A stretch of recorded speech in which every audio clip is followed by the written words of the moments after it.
परमात्मा को पाने तथा उसका वास्तविक लाभ प्राप्त करने के लिए देखिए हमारा खास कार्यक्रम आध्यात्मिक ज्ञान चर्चा सत्यार्थ प्रकाश पर जगत गुरु तत्वदर्शी संत रामपाल जी बनाम आर्य समाज प्रमुख 29 मार्च से प्रत्येक मंगलवार और वीरवार रात्रि 8 बजे से केवल साधना टीवी पर।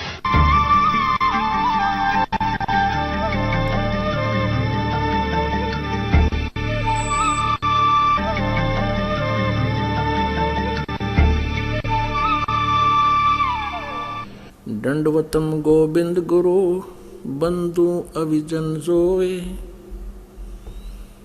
पहले भय परिणाम तिन नमो जो आगे होवे। स्वामी जी कहते हैं भगवान की भक्ति करने से पाप नाश नहीं होते। इसी के 163 पृष्ठ पे और क्लियर किया है इस विधान को कि परमात्मा पाप नाश नहीं कर सकता। ये देखो 163 पृष्ठ पे सप्तम समोल्लास में, प्रसन्न अपने भक्तों के पाप अक्षमा करता है वा नहीं, यानी पाप नाश करता है वा नहीं। उत्तर स्वामी जी का नहीं, क्योंकि जो पाप अक्षमा करे तो उसका न्याय नष्ट और सब मनुष्य महापापी हो जाएं, क्योंकि उनको पाप करने में उत्साह और निर्भयता हो। जैसे कोई राजा अपराधियों के पाप की अक्षमा करे तो वे अधिक अधिक अपराध करने लगें, और जो अपराध नहीं करता हुआ भी अपराध करने से न डरेगा। इसलिए सब कर्मों का यथावत फल देना ईश्वर का काम है, अक्षमा करना नहीं। ठीक। अब जैसे स्वामी दयानंद जी का विधान और अन्य जितने भी ऋषि और गुरु आपने पढ़ा सुना, इनका अपनी सोच है, क्योंकि इनके पास वो मंत्र साधना नहीं थी जिससे पाप नाश हो सकता, जो वेदों में प्रमाण है। अब स्वामी जी दयानंद जी कह रहे हैं कि उपासना भक्ति से, भगवान की भक्ति से, उपासना से पाप नहीं कट सकते, पाप नाश नहीं हो सकते। तो क्या ये ऋषि हो सकता है जो ऐसे विचार रखता है?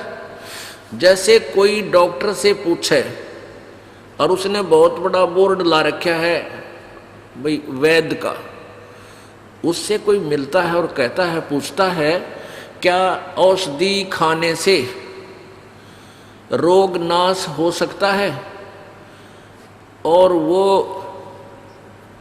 उत्तर देता है सामने वाला कि नहीं, औषधि खाने से रोग नहीं कट सकता। तो प्रश्न करता कहे फिर औषधि किस लिए खावा भाई जब रोग ना कटे? वो उत्तर देवे कि औषधि खाने से तू पहलवान बन जाएगा, रोग नहीं कटे। तो भाई क्या वो वैद्य है? होता कति डुप्लीकेट आदमी है, डुप्लीकेट, उसने पता ही नहीं कह खे का भी, ऐसी थ्योरी। और कोई ये कहे, बोर्ड लगा रखा है साबुन विक्रेता थोक का, और उससे कोई पूछे भाई साबुन का तू बड़ा जानकार है, क्या साबुन कपड़े का मैल छुड़ा देगा?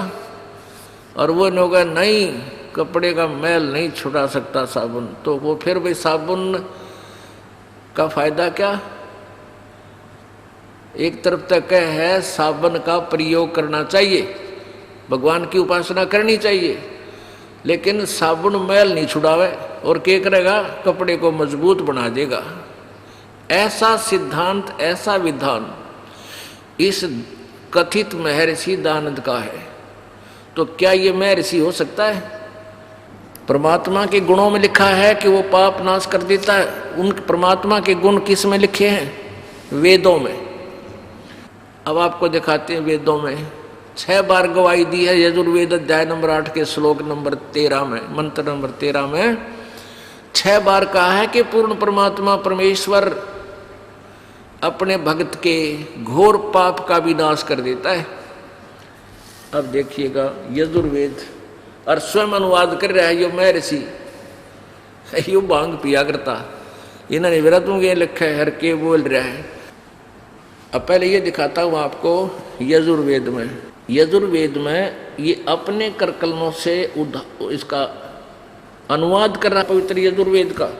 यजुर्वेद भाषा भाष्य ये कहाँ से प्रकाशित है?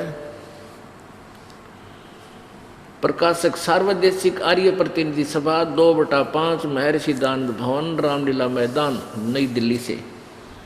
यजुर्वेद आर्य भाषा भाष्य संपूर्ण 40 अध्याय महर्षि दानंद सरस्वती कृत, यानी इनका अनुवाद किया महर्षि ने। ये लेखक नहीं है वेदों का, ये केवल अनुवाद करता है। और ये कहाँ से छपा है? मुद्रक है Prince offset printers 1510 Pataudi house Daryaganj नई दिल्ली से। देखियो 8वां अध्याय और मंत्र नंबर 13, ये देखो 241 पृष्ठ पे, और ये 13वां मंत्र है। देव कर्तस्य अनस्य अवजनम असि, मनुष्य कर्तस्य अवजनम अनस्य अवजनम असि, पितर कर्तस्य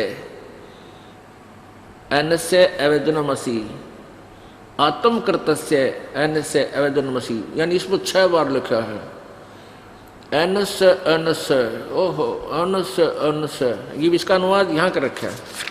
इन्होंने किया स्वामी जी ने 242 पृष्ठ पर। हे सबके उपकार करने वाले मित्र आप, अब देखो इसने केस काम बिगाड़ रखे, यहाँ परमेश्वर लिखना चाहिए था। अब इसने पहले तो सत्यार प्रकाश लिखकर समाज में भेज दिया अपना अनुभव, ये लास्ट में लगा फिर अनुवाद करने। अब इसने थोड़ी बहुत उतर रही होगी भांग, तो इसने फिर बदल कर दिया। यहाँ पर परमेश्वर ना लिख कर मित्र लिख दिया, पढ़ने वाला नहीं सोचेगा ये कोई मित्र के बारे में लिख रखा, चलो आगे देखते हैं। और मित्र का ये स्वयं अर्थ बता रहे हैं कि परमात्मा सबका साथी, सच्चा साथी होने से परमेश्वर का नाम मित्र होता है। ये देखिए सत्यार्थ प्रकाश, ये इन्हीं के द्वारा सत्यार्थ प्रकाश इनका अपना अनुभव है। इसमें इन्होंने परमात्मा के नामों का विवेचन किया है। यहाँ देखो ये प्रथम समोल्लास सत्यार्थ प्रकाश पृष्ठ 18 पे, वही सत्यार्थ प्रकाश है जो रोहतक से प्रकाशित है। जो सबसे स्नेह करे, सबको प्रीति करने योग्य है, वह परमेश्वर सबका सच्चा मित्र है। इससे परमेश्वर का नाम मित्र है। तो हमने यहाँ इनके मित्र की जगह हमने परमेश्वर लगा लेना है, बस इतनी सी बात है। ये देखिएगा, हे सबके उपकार करने वाले मित्र यानी परमेश्वर आप देव कर्तस्य दान देने वाले के, एनस्य माने अपराध, अपराध कहो चाहे पाप को, देखो इसने अनुवाद एनस्य माने पाप, पाप कहो, अपराध कहो, अधर्म कहो। एनस्य का अर्थ है अपराध के, अवजनम माने नाश करने वाले हो, छुड़ाने वाले हो। और मनुष्य कर्तस्य साधारण मनुष्यों के किए हुए, एनस्य माने अपराध के यानी पाप के विनाश करने वाले हो, असी माने हो। पितृ कर्तस्य पिता के किए हुए विरोधाचरण नहीं, एनस्य माने अपराध के, इन्होंने विरोधाचरण के लिखा है। अवजनम माने नाश करने वाले, हरने वाले हो। आत्म कर्तस्य अपने किए हुए, एनस्य पाप के, यानी कोई स्वयं भी कोई साधक करता है तो उसका बाप करे चाहे माँ करे, जो जिसे करेगा वैसे ही उसको वो पाप नाश हो जाएगा। एनस्य माने पाप के दूर करने वाले हो। एनस्य अनस्य, ओहो अधर्म के, अधर्म के, अधर्म के, अधर्म माने घोर पाप के नाश करने वाले हो।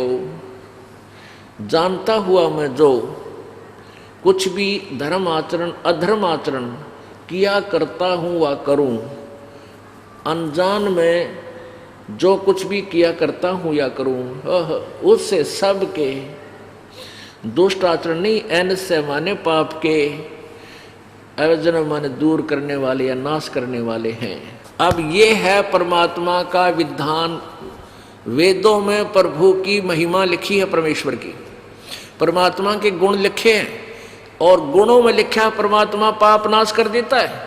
और ये नकली ऋषि, ये झूठे ऋषि महर्षि, ये कहते हैं कि साधना से साधक के पाप नाश नहीं होते। अरे फिट्टे मुंह थारे। परमात्मा कहा करते थे, जब ही सतनाम हृदय धरो, बाई भयो पाप को नाश।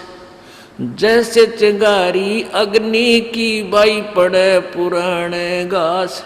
तो कबीर जी की इन बातों को ये नकली ऋषि महर्षि ने क्या करते, झूठा है कबीरता है। भाई पाप का नाश नहीं हो सकता, किसी ग्रंथ में नहीं लिखा है। मारा करते रुके व नकली, और परमात्मा ने क्या करते, देखो रे कि साथ जुल्म कर रखा है इस काल ने। ये था यो नकली महर्षि, क्योंकि भांग पिया करता है और भांग पी के क्या में बांट दे। इसने अपना बेरा तुम सत्यार प्रकाश में एक पृष्ठ पर किए लिखा है, अगले पर तू क्या उदाहरण दे रहा है, वो तेरी साधना को, तेरी अपनी छोरी को खंडित कर रहा है। तो इतनी मूर्खता तो कोई भी नहीं कर सकता कि इस पृष्ठ पर निराकार लिख रहा है, इस पर साकार के उसका साक्षात्कार हो जाता है। यो भांग पिया करता। एक पुस्तक है, इन्हीं आर्य समाज के द्वारा प्रकाशित है, और इसमें ये वो विचार लिख रखे हैं जो दानंद जी ने अपने कर कमलों से लिखकर पत्र भेजे छपवाने के लिए। वैदिक पुस्तकालय दानंद आश्रम केसरगंज अजमेर से छपी हुई है। ये इसके प्रकाशक हैं। आत्मकथा दानंद सरस्वती।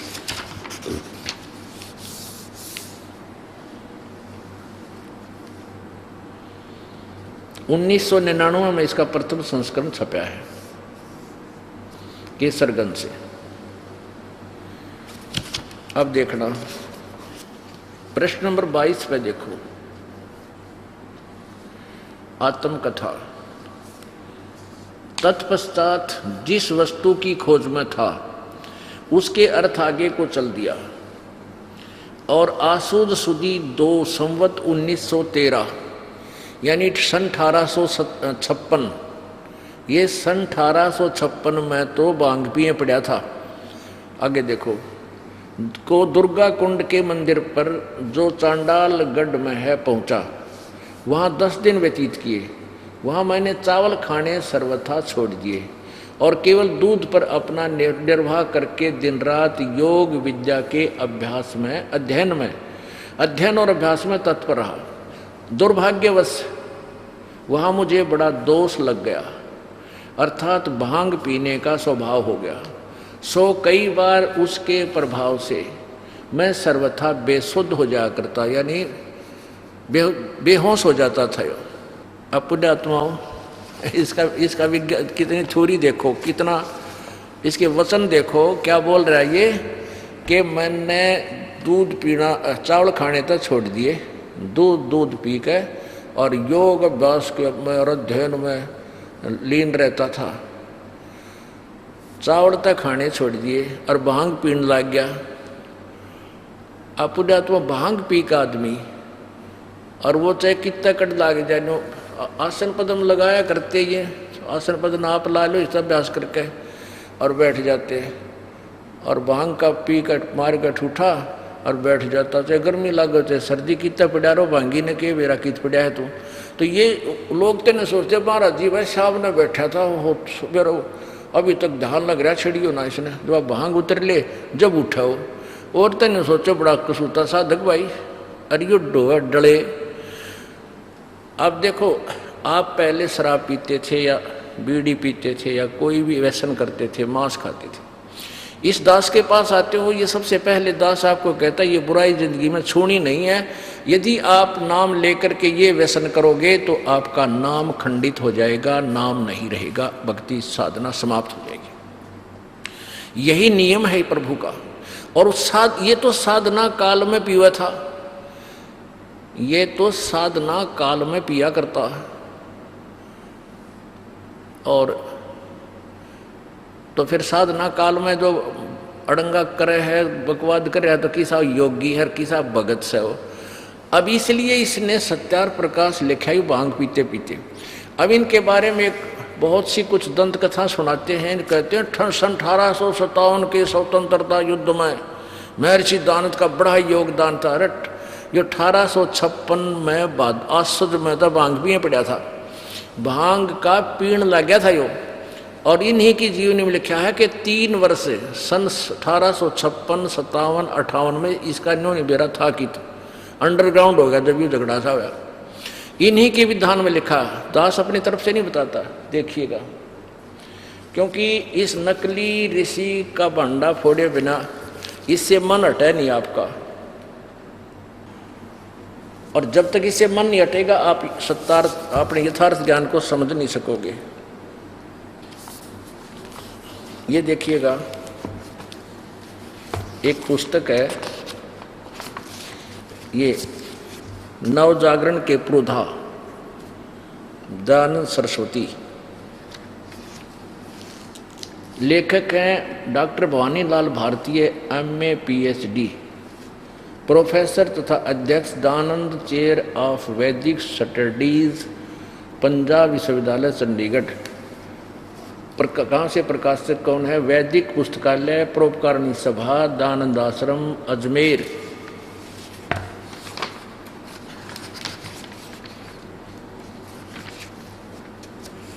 मुद्रक है सतीश चंद्र शुक्ल, प्रबंधक वैदिक मंत्रालय अजमेर। अब यहां देखो, इसके 38 पृष्ठ पे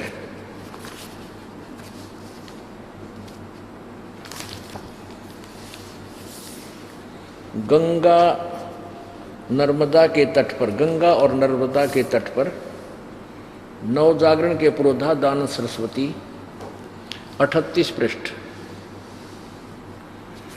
सन 1856 के मई मास में वह नाना के घर कानपुर गया।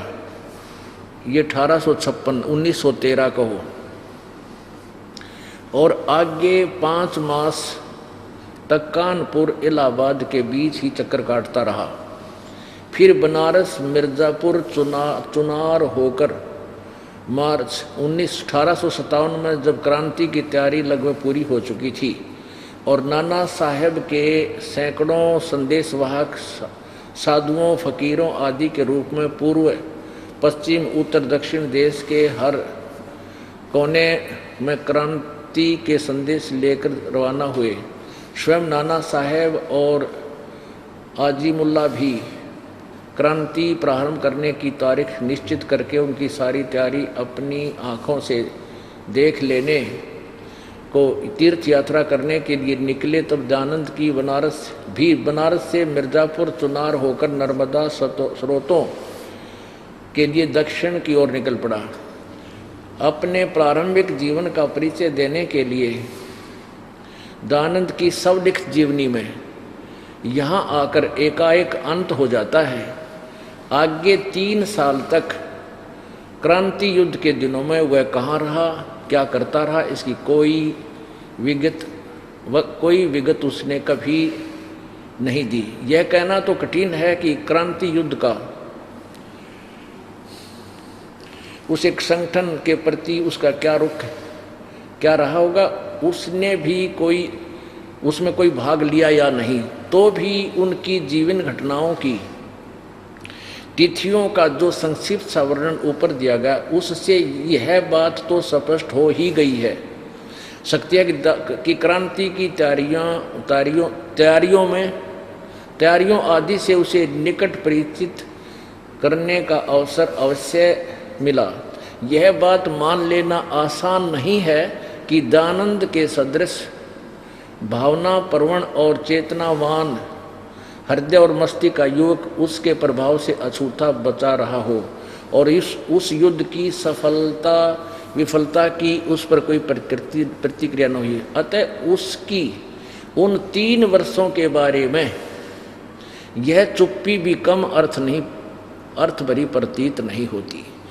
अब यहाँ लेखक लिपापोती तो कर रहा है कि देख इतनी बड़ी क्रांति थी, रहस्य था, ये तो हो ही नहीं सकता कि दयानंद न पता ना हो। पर यह भी कम अर्थ नहीं रखती को 3 साल रहा कित 57, 58, 59 तक ये छुप गया, यो अंडा धक्के खांदा उड़ा भांग पिए पड़ा और यो बना रखा स्वतंत्रता सेनानी और तरह के भैया। अब आपको महर्षि दयानंद सरस्वती आर्य समाज प्रवर्तक के जीवन चरित्र को पढ़कर सुनाते हैं, आपके रूबरू करते हैं। ये देखिएगा जीवन चरित्र श्री मद दयानंद प्रकाश, लेखक स्वामी सत्यानंद, प्रकाशक सर्वदेशी कार्य प्रतिनिधि सभा 3/5 महर्षि दान भवन रामलीला मैदान 2। यहाँ पर भी यही लिखा है प्रकाशक, और ये 2002 में छपी है। मुद्रक है Prince offset Pataudi house, Daryaganj नई दिल्ली 2, दूरभाष ये है उसका। अब इसमें दिखाते हैं कि प्रथम सर्ग, पहला सर्ग है ये। इसके 2 पृष्ठ पे अपने आप लिख रहे हैं, मेरा जन्म मच्छू कांटा का नदी के किनारे मौर्य राज्य के एक कस्बे में ब्राह्मण कुल में संवत 1881 में हुआ। मेरे वंशीय उदिच्य ब्राह्मण थे। महाराज का जन्म श्री स्वामी दयानंद जी का जन्म स्थान मोरवी राज्य में टंकारा ग्राम है। उनके पिता का नाम करसन जी था। करसन जी बड़े भूमिहर थे और वे लेन देन का भी काम करते थे। करसन जी के ज्येष्ठ पुत्र दयानंद का नाम मूल जी था। जन्म का नाम इनका मूल जी था। अच्छा आगे देखो, प्रश्न नंबर 4 पर। बालक दयानंद माता की प्रेममयी गोद में पिता के प्यारपूर्ण हाथों में बंधुजनों के स्नेह हित लालन पालन में सुरक्षित अशोक लता और शुक्ल पक्ष के चंद्रमा की कला की भांति दिनों दिन बढ़ने लगा। जब उनकी आयु 5 वर्ष की हुई तो उन्हें देवनागर अक्षरों का, ये देवनागरी लिखना आरंभ कराया गया, यानी 5 वर्ष में से पढ़ाने लगे थे। उनके माता पिता आदि वृद्ध बांधव उनको कुलाचार और कुल रीति भी सनई सनई सिखाने लगे। बड़े बंधुजनों ने उनको बहुत से स्तोत्र, मंत्र, श्लोक और उनकी टीकाएं कंठस्थ करा दी थी। 1994 में इसी प्रकार दयानंद जी 1994 में 14 वर्ष की आयु में को प्राप्त हुआ। उस समय यजुर्वेद संहिता उनके कंठस्थ हो गई थी, यानी पूरा यजुर्वेद उसने याद कर लिया था 14 वर्ष की आयु में। अन्य वेदों का भी उन्होंने कुछ कुछ अभ्यास कर लिया था। व्याकरण के भी शब्द रूपावली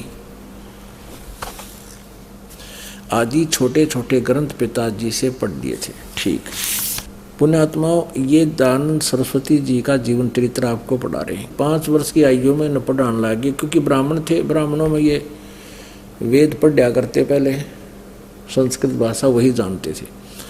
और स्वामी जी को बचपन से ही रोजाना जैसे वो पढ़ क्रम करते थे, सारा उसको अभ्यास करा दिया।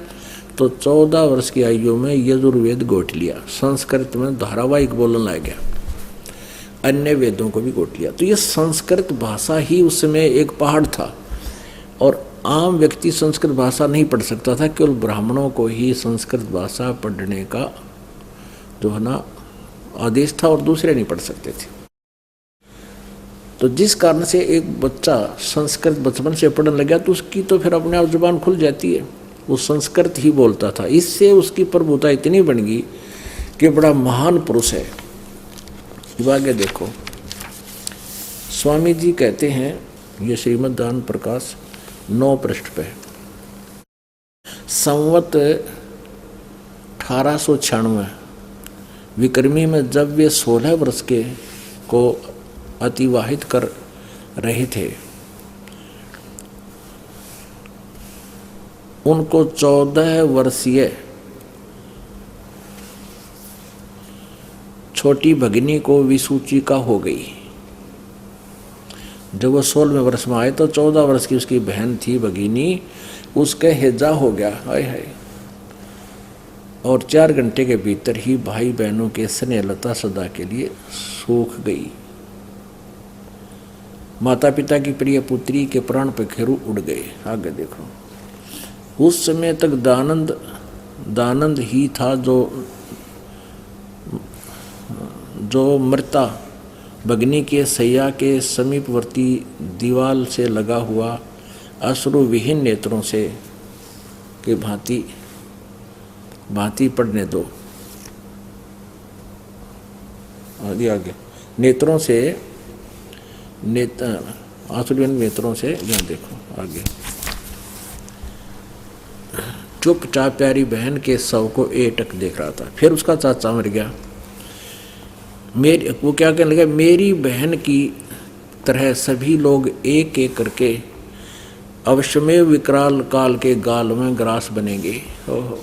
तब तो कोई उपाय करना चाहिए जिससे जन्म मरण के दारुण दुख से मुक्ति लाभ हो, अमर जीवन की उपलब्धि हो। अब स्वामी जी के मन में आया तो ये था, पुण्यात्मा थी कि अभी ये तो बहुत पुंडा काम है, इसमें तो जन्म मरण का कोई इस दारुण दुख से मुक्ति का लाभ हो, अमर जीवन की उपलब्धि हो। अमर जीवन के लिए इसने सोचा।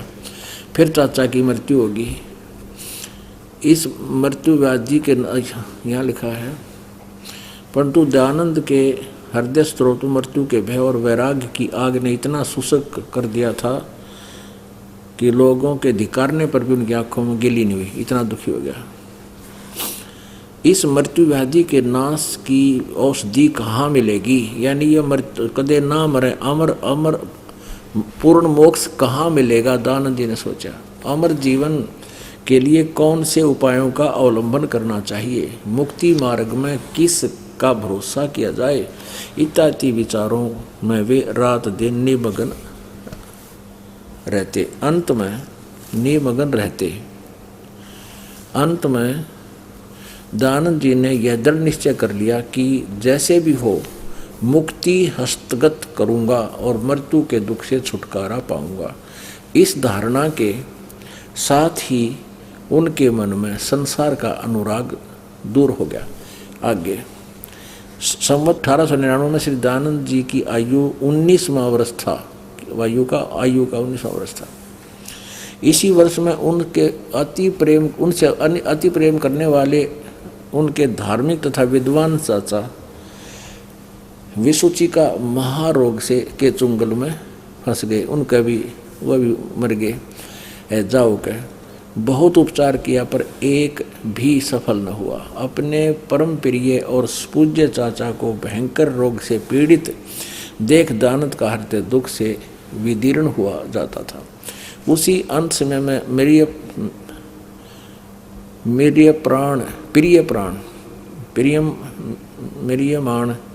मिरियमान चाचा ने अपने भतीजे दयानंद को समीप बुलाकर बैठने का संकेत दिया। ये उसकी मृत्यु होगी। उन्होंने देखा कि संपूर्ण दृश्य संसार असार है। उन्होंने देखा कि संपूर्ण दृश्य असार है, जो दिखे ये नासवान है। यह सथाई कुछ भी नहीं। भावी को खींचे हुए भी प्राणी काल के गाल में जा रहे हैं और अंत भावी के खींचे हुए सभी प्राणी काल के गाल में जा रहे हैं और अंत को मेरी देह भी मरण धर्मा है। अपने इन भावों को उन्होंने माता पिता के सामने तो प्रकट नहीं किया, परंतु इष्ट मित्रों और विद्वत सज्जनों के से जिज्ञासा करने के कि अमर पद प्राप्ति का क्या उपाय बताइए। पंडित लोगों ने जिज्ञासु को परम पद प्राप्ति का उपाय योग अभ्यास 11 पृष्ठ में पढ़ रहे हैं। दूसरा सर्ग।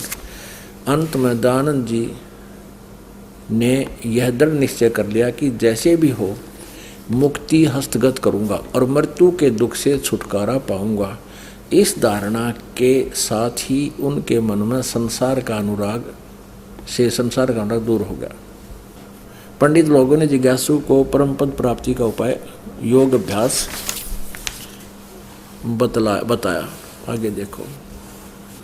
श्री दयानंद जी के माता पिता आरूढ़ हो गए और लगे शीघ्रता से उनके विवाह का उद्योग करने। उन्होंने स्थिर कर लिया कि 20वें वर्ष में पुत्र का विवाह कर दिया जाएगा।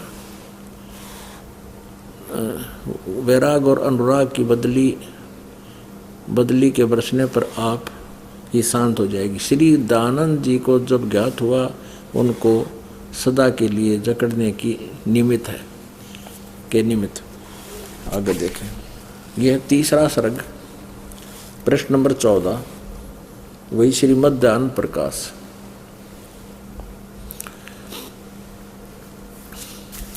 वह 1902 का संवत था। उनकी आयु 22 वर्ष की हो चुकी थी। एक दिन साय समय उनका मन संबंधियों के मोह ममता से उठ गया।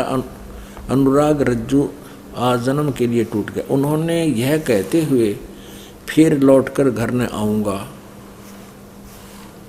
वे चुपचाप एकाएक समृद्ध घर से चल निकले। पुण्यात्माओं, आप जी महर्षि दयानंद सरस्वती आर्य समाज प्रवर्तक के जीवन चरित्र को पढ़ रहे हैं। अब ये पुण्यात्मा पिछले पुण्य कर्मों के कारण इतना प्रभावित हो गया, 2 मृत्यु लगातार देख के, कि इस संसार में कुछ भी नहीं है, ये सब आसार है और जन्म मृत्यु के रोग से छुटकारा पाऊंगा। कोई ऐसी साधना करूंगा जिसमें कभी मेरा जन्म मृत्यु ना हो, पूर्ण मोक्ष प्राप्त हो, अमर जीवन प्राप्त हो। अब ये निकला था घर से न्यू था कि मैं कोई अच्छा उपदेशक मिलेगा, संत मिलेगा, उससे साधना ठीक करके अमर हो जाऊंगा। अमर का अर्थ होता है जो कभी भी जन्म मृत्यु से सदा के लिए छूट जाए। यानी एक ऊपर सतलोक है जहाँ से हम सभी आए, जो पूरे संत से सच्ची साधना करके यहाँ से निकल जाता है, उसका कभी जन्म नहीं होता, फिर लौटकर संसार में नहीं आता। और ये कहते हैं कि वहाँ परमात्मा में लीन हो जाते हैं जैसे समुद्र बुद्ध में। ऐसा नहीं, ये गलत सिद्धांत है।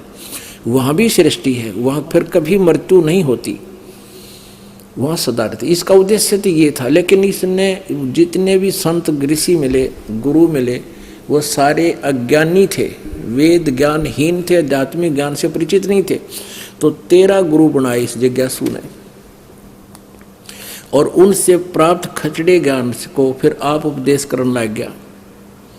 और उसी खचड़े उस कंक, कहीं का ईंट कंक, कहीं के रोड़े ज्ञान के आधार से सत्यार प्रकाश की रचना करके समाज में प्रवेश कर दिया। अब देखिएगा इसने कितने गुरु बनाए।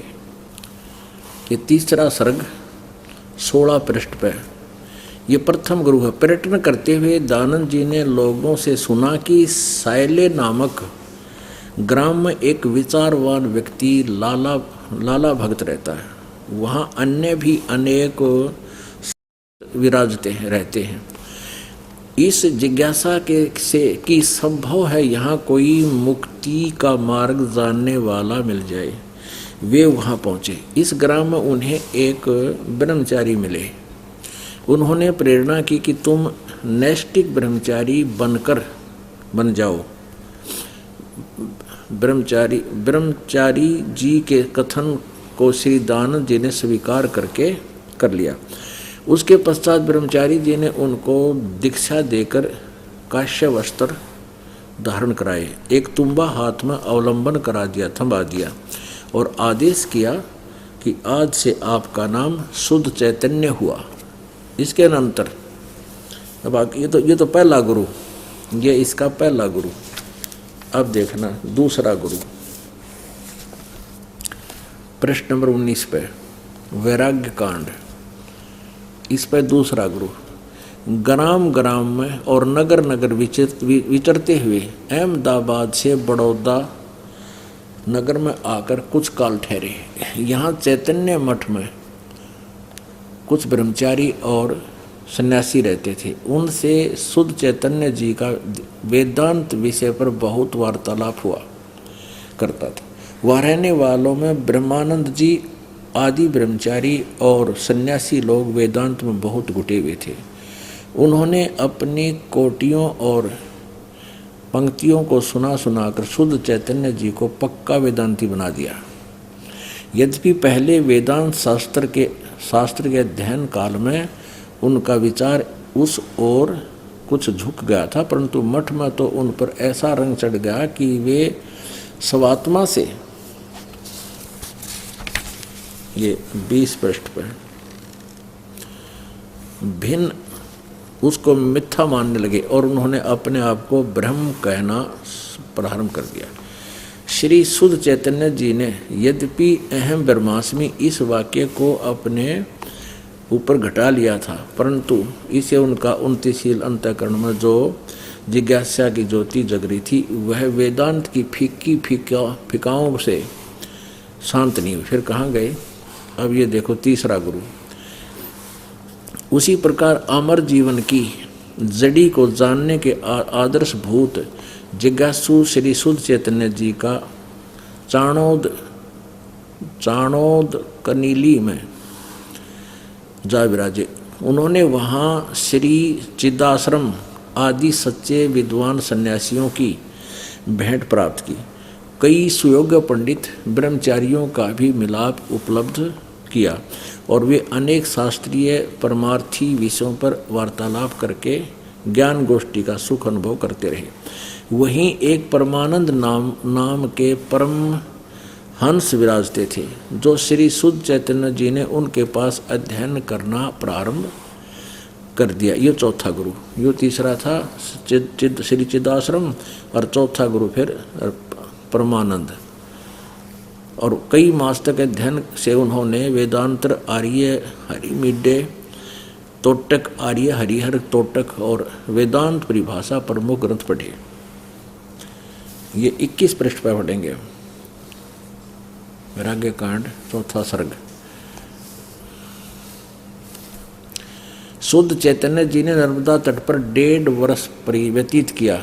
इस समय उनकी आयु 24 वर्ष 2 मास हो गई थी।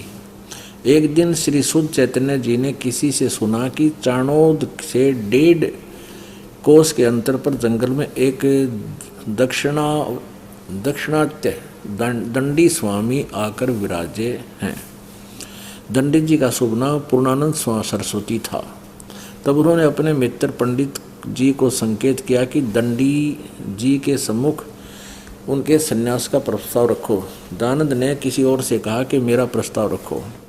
यह प्रार्थना सुनकर उक्त स्वामी जी ने शुद्ध चैतन्य जी की भरपूर युवावस्था के कारण उन्हें सन्यास देने से एक बार तो मना हटा लिया, पर पंडित जी के अधिक आग्रह से सन्यास की अनुमति देते हुए यह कहा कि यदि वे पूर्ण वैराग्यवान है तो किसी गुजराती सन्यासी से दीक्षा लें। हम तो महाराष्ट्री हैं। पंडित जी बोले, वो दूसरा जो दानंद जी का समर्थन कर रहा था, उसका प्रस्ताव रख रहा था।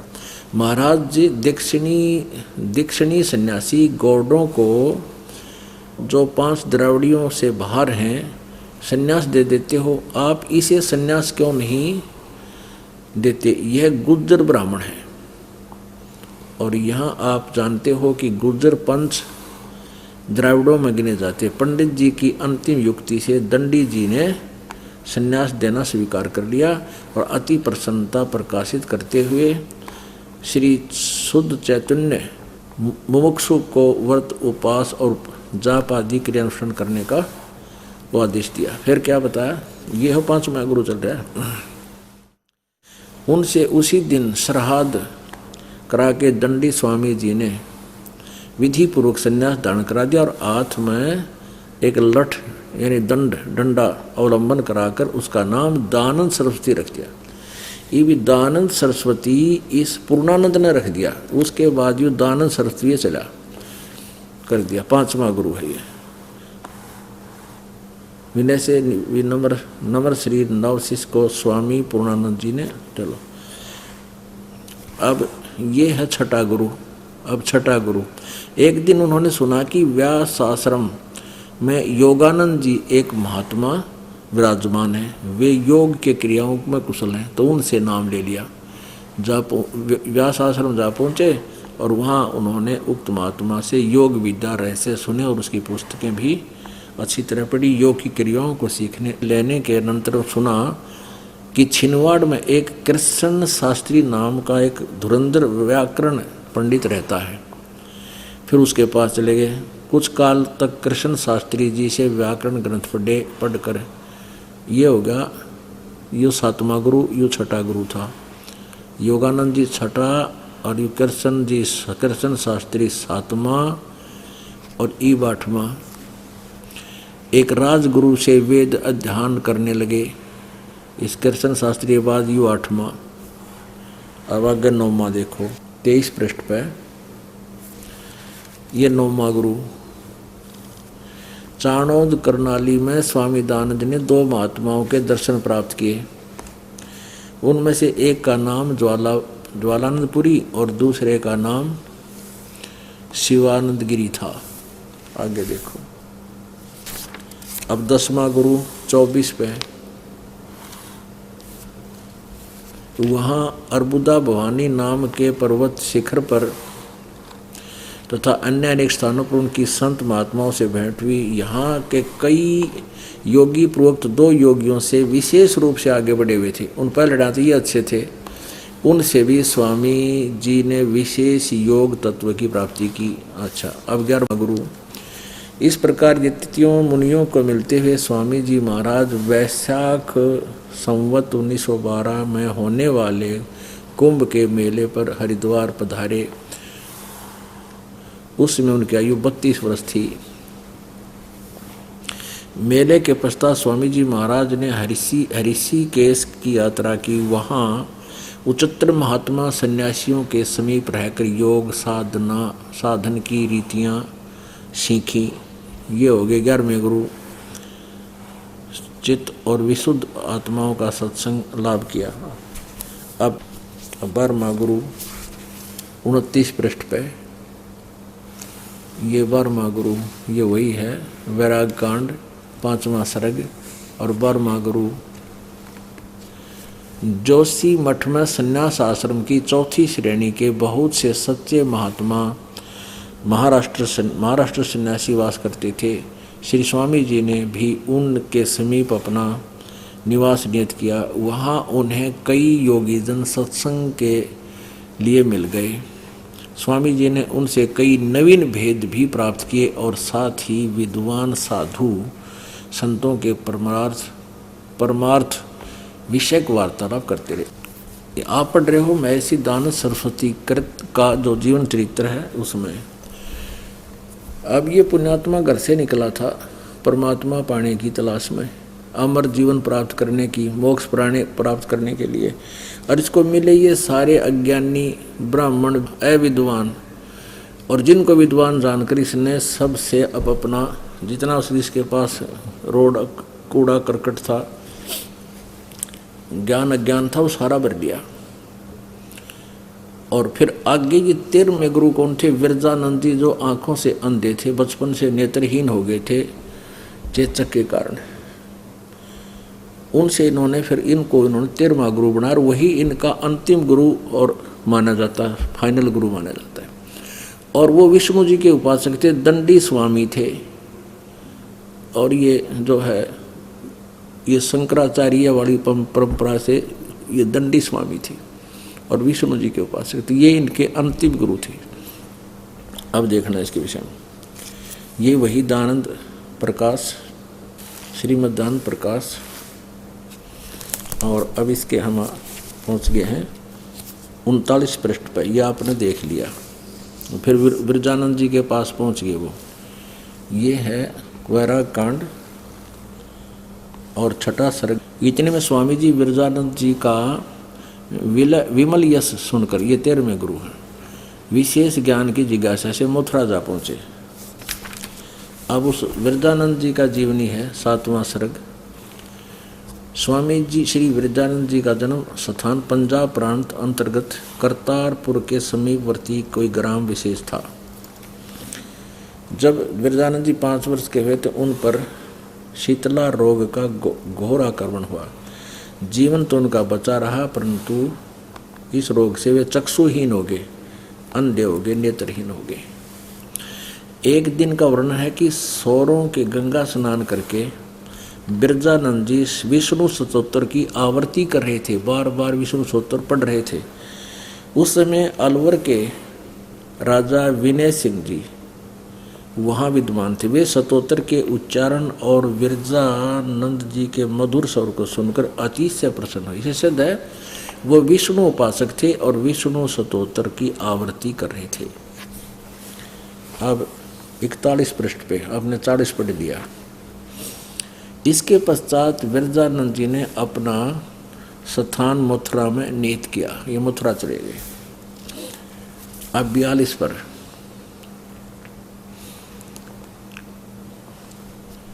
विरजानंद एक स्पष्ट वक्ता, निष्कपट स्वभाव और सरल वृत्ति साधु थे।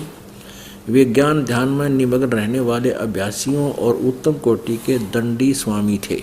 रहने वाले ये दंडी स्वामी थे, वही शंकराचार्य के परंपरा से। उसकी आयु उस समय 21 वर्ष थी। दयानंद जी की, दंडी जी स्वामी की आयु उसमें 81 वर्ष की थी। संवत 1914 में 1857 में भारी सैनिक हलचल प्राय शांत हो गई थी। यानी दयानंद जी के बारे में ये पता, अब यह यतर ततर उसकी आग सुलगी हुई चिंगारियां दिखाई देती थी। शांति और समानता का घोषणा नाद भी दिगंतर गुंजायमान हो चुका था। यानी 1857 का युद्ध समाप्त हो गया था। फिर 3 साल बाद स्वामी जी प्रकट हो गए। इतने छुपे रहे कहीं पर कि कार्तिक सुदी 2 संवत 1917 यानी सन 1860 में ये दोबारा की प्रकट हुए। कहाँ? मथुरा में। सरस्वती मथुरा में, दाना सरस्वती मथुरा में प्रविष्ट हुए और सीधे दंडी जी की अटालिका पर चढ़ गए। जैसा उनसे उन्होंने ज्ञान प्राप्त किया। उसने फिर उनको क्या दिया, ये देखो 44 पृष्ठ पे, इसके 44 पृष्ठ पे श्रीमद् प्रकाश। उन दिनों इस नाम लेकर विरजानंद से उपदेश लेकर उन दिनों स्वामी जी भाल पर विभूति यानी राख रमाया करते थे। गले में रुद्राक्ष की माला होती थी, सिर पर उपरना बांधे रखते थे और हाथ में एक लंबा और मोटा लठ रखा करते थे, दंड रख हुआ करता था। आगंतुकों को के साथ संस्कृत में वार्तालाप किया करते थे। ये भी सिद्ध है कि वो संस्कृत में ही वो शास्त्रार्थ करा करते थे। ये भी सिद्ध हो गया। अच्छा, आगे चले। अब इन 13 गुरुओं से जो भी उसने ज्ञान ग्रहण किया उसका प्रमाण सत्यार्थ प्रकाश में है। अब पुण्यात्माओं, ये निकले तो घर से न्यू थे कि भाई मेरी बहन मर गई, चाचा मर गया और मैं जन्म और मरण के दुख से छुटकारा पाऊं। अब इसने सारे अज्ञानी, वेद ज्ञानहीन, आध्यात्मिक ज्ञान से के शून्य व्यक्ति मिल गए, इसको सब उल्टा पाठ पढ़ा दिया। उनसे खचड़ा ज्ञान इकट्ठा करके इसने सत्यार्थ प्रकाश की जो है ना लेखन कार्य कर दिया। सरकार सत्यार्थ प्रकाश बना दिया। पुण्यात्माओं, हमें इनसे कोई द्वेष नहीं था, लेकिन अब इसका विरोध करना आवश्यक हो गया जनता को जागृत करने के लिए। जनता को जागृत करने के लिए जैसे किसी के दूध में, एक दूध विक्रेता था और उसके दूध में छपकली गिर गई और उसने खूब घोट रखा। वहाँ से लोग दूध पीने जाया करते, सामने परसों प्रसिद्ध था। तो दूसरे व्यक्ति ने देख लिया कि इसमें तो छपकली पड़ी हुई है। उसने कहा कि उसके दूध में छपकली पड़ी है, दूध मत लेना। अब लोग देखना चाहते हैं, वे देखते नहीं, झूठ बोला इसका हो सकता कोई विरोधी हो। तो वहाँ देखा कि ये देखो ये छपकली है सामने। वो कहता नहीं मोटी मलाई है, मोटी मलाई, झूठ बोला है। तो उसको फिर वो तो क्योंकि उसका तो उद्देश्य है मनी मेक करना। वो दूध पीने वालों से कोई लिंक नहीं, मरे से कोई जीवे। और वो परमार्थी व्यक्ति हमें बता रहा है कि ये मत पीना, इसमें ये हानिकारक है। तो ऐसे ये सत्यार्थ प्रकाश या इसमें छपकली डाल रखी है, वेदों का नाम लेकर इसमें छपकली है, यानी यह जीवन नाशक इसमें मनुष्य के जीवन नाशक विचार हैं, इनसे तभी हम दूर हटेंगे जब अपनी आँखों छपकली देख लेंगे। तो ये आपको आँखों दिखा रहा है दास के देखो इसमें यह छपकली है और इसके निकट भी मत जाना, इसको छूना भी नहीं, इतना गंदा शास्त्र है।